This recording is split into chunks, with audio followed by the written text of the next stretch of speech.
1 week after Metro rolled out what it called an unprecedented approach to safety, there is criticism of just what happened.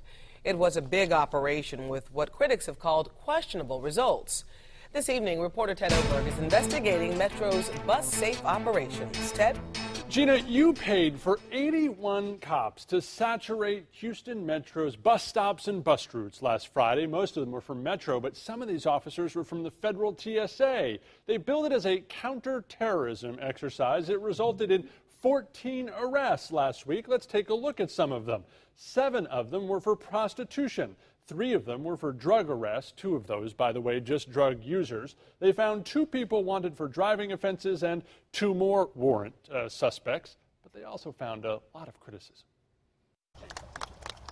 It was a big day for Metro last Friday. We're putting a lot of resources into this initiative. The transit agency called it a synchronized counterterrorism exercise, the first ever in Houston, welcoming the federal TSA to Houston bus stops. TSA is an anti-terrorism organization. 65. But a week later, Metro admits there was no specific terror threat in Houston, and Friday's sting didn't find any. Critics are angry. This isn't about terrorism. They're not busting terrorists, they're not finding bombs, and that's not even what they're trying to do. Houston criminal defense lawyer Mark Bennett's concern started when he saw this Metro blog saying that TSA and Metro did random, warrantless bag checks of bus riders.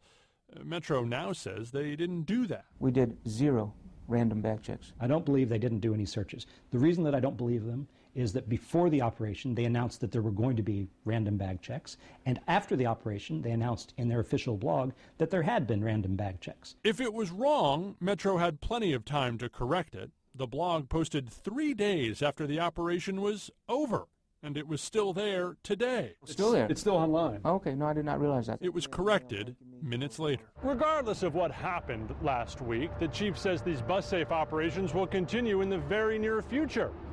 And when they do continue, the chief maintains he does have the right to search your bag and may tell his officers to do it. If the facts and circumstances change, it could be at some point.